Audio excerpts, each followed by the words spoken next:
Mission 2025 വിജയം വരിച്ചു എന്നതിന് തൊട്ടു പിന്നാലെയാണ് ഇപ്പോൾ ലക്ഷ്യ 2026 കോൺഗ്രസിൻ്റെ പുതിയ പ്രചരണ തന്ത്രം.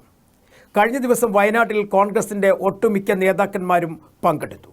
പ്രത്യേകിച്ചും ലക്ഷ്യം ഒന്ന് മാത്രം, 2026 നിയമസഭാ തിരഞ്ഞെടുപ്പും ഒപ്പം ഭരണം പിടിച്ചെടുക്കലും. ശശി തരൂർ മുതൽ പിണങ്ങി നിന്ന ഒട്ടുമിക്ക നേതാക്കന്മാരും ലക്ഷ്യ 2026 പങ്കെടുത്തു എന്നുള്ളതാണ് ഏറ്റവും വലിയ സവിശേഷത. പ്രത്യേകിച്ചും കോൺഗ്രസിനെ സംബന്ധിച്ചിടത്തോളം അവർ ഒരു നിർണായകമായ പാതയിലൂടെ കടന്നു പോയിക്കൊണ്ടിരിക്കുന്ന സമയം.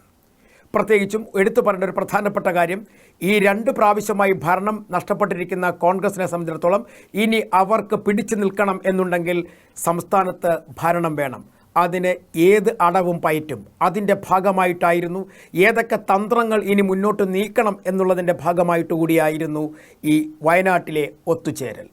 പിണങ്ങുന്ന നേതാക്കന്മാർ ഒത്തുചേർന്നത് കോൺഗ്രസിന് അല്പമൊന്ന് ആശ്വാസം പകരും. പ്രത്യേകിച്ചും ശശി തരൂരിനെ പോലെയുള്ള നേതാക്കന്മാർ വല്ലപ്പോഴുമൊക്കെ BJPക്കും പ്രധാനമന്ത്രിക്കും അനുകൂലമായി ചില വാക്കുകളൊക്കെ പറഞ്ഞുകൊണ്ടിരുന്ന സമയത്തും കോൺഗ്രസിൽ നിന്നും എതിർസ്വരമില്ലാതെ ഇങ്ങനെ മുന്നോട്ട് പോയിക്കൊണ്ടിരിക്കുകയായിരുന്നു. ആ ശശി തരൂർ ഉൾപ്പെടെ ഈ 2026 ലക്ഷ്യ എന്ന് പറയുന്ന കോൺഗ്രസിൻ്റെ ഉച്ചകോടിയിൽ പങ്കെടുക്കാൻ എത്തി എന്ന് പറയുന്നത് കോൺഗ്രസിന് നൽകുന്ന ആശ്വാസം ചെറുതല്ല.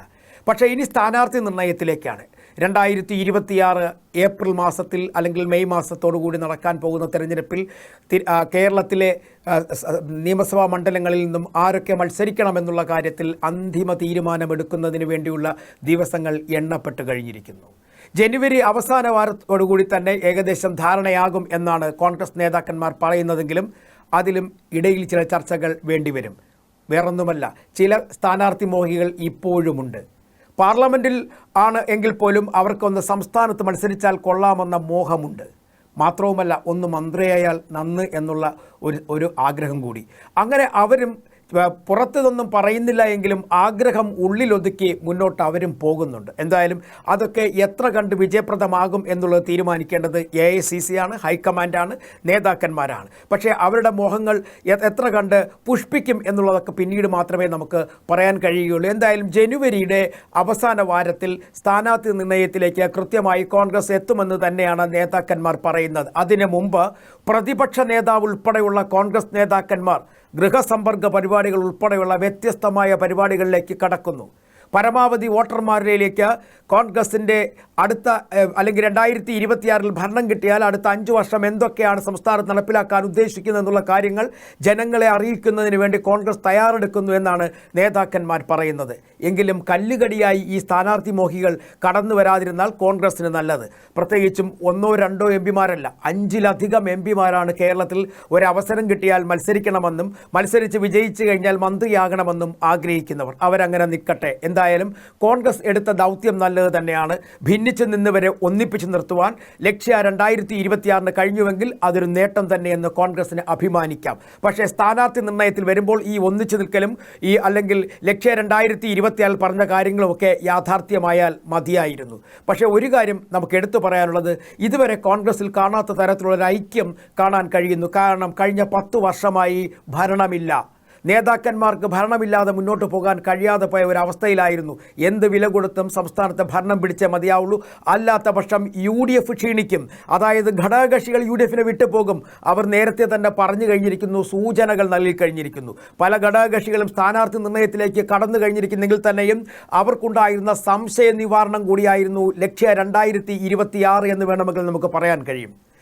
എന്തായാലും കഴിഞ്ഞ ദിവസം ലക്ഷ്യ 2026 മാർഗരേഖ കൃത്യമായി അവതരിപ്പിച്ചുകൊണ്ട് തന്നെ പ്രതിപക്ഷ നേതാവ് സംസാരിച്ചു. ദൗത്യം വിജയിച്ചാൽ ഭരണം ഉറപ്പ് എന്നാണ് കോൺഗ്രസ് നേതാക്കൾ പറയുന്നത്. ഇനി സ്ഥാനാർത്ഥി നിർണയത്തിലേക്ക് പോകുമ്പോൾ സാധാരണഗതിയിൽ കാണുന്ന തരത്തിലുള്ള ഗ്രൂപ്പ് വാദങ്ങളും അല്ലെങ്കിൽ ഗ്രൂപ്പിന് വേണ്ടിയുള്ള വിലപേശലുകളും ഭൂരിപക്ഷ സമുദായങ്ങൾക്ക് വേണ്ടിയുള്ള വിലപേശലുകളും ഒഴിവായി നിന്നാൽ കോൺഗ്രസിന് ഒരു പരിധിവരെ നന്നായിരിക്കും. അതല്ലെന്നുണ്ടെങ്കിൽ വീണ്ടും പഴയപടി ആയിരിക്കും. എന്തായാലും ഒരു കാര്യം ഉറപ്പിച്ചു കഴിഞ്ഞിരിക്കുന്നു, കോൺഗ്രസ് ശക്തിയുക്തം മത്സരിക്കും.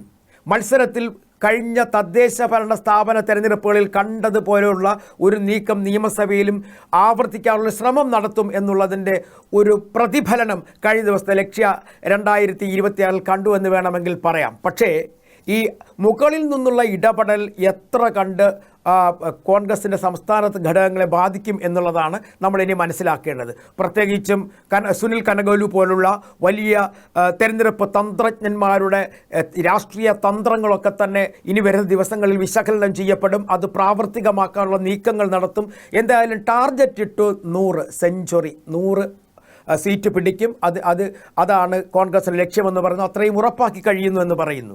എന്തായാലും ഭരണപക്ഷം നോക്കിയിരിക്കത്തില്ല, ഇടതുമുന്നണി നോക്കിയിരിക്കത്തില്ല. എന്തായാലും അവരും അവരുടെ നീക്കങ്ങൾ നടത്തും. എന്തായാലും ഒരു ടാർഗറ്റ് ഇട്ട്, ഒരു ലക്ഷ്യമിട്ട് മുന്നോട്ട് പോകുന്നത് നല്ലത് തന്നെ എന്ന് പറയാം. പക്ഷേ ഈ ലക്ഷ്യത്തിലേക്ക് കണ്ണുവച്ചിരിക്കുന്ന ചില ആളുകളുണ്ട്. അവരുടെ അല്ലെങ്കിൽ അവരെ എത്രമാത്രം ഉൾക്കൊള്ളണം, അവർക്ക് എങ്ങനെ സ്ഥാനാർത്ഥിത്വം കൊടുക്കണം എന്ന കാര്യത്തിൽ വ്യക്തമായൊരു ധാരണ നേതാക്കന്മാർക്കുണ്ടായാൽ നിങ്ങളുടെ ലക്ഷ്യം നടപ്പിലാകും. അല്ലാത്ത പക്ഷം പഴയതുപോലെ തന്നെ മടങ്ങേണ്ടി വരും എന്ന് വേണമെങ്കിൽ നമുക്ക് പറയാം. പക്ഷേ കോൺഗ്രസ് വളരെ ആത്മവിശ്വാസത്തോടുകൂടി മുന്നോട്ട് പോകുന്നു.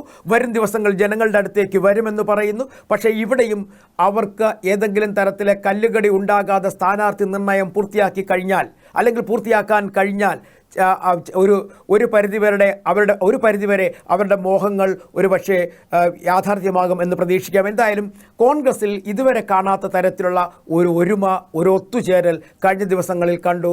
അത് നല്ലതാണ്, അവരുടെ രാഷ്ട്രീയത്തിന് വളരെയധികം മെച്ചപ്പെട്ടതുമാണ്.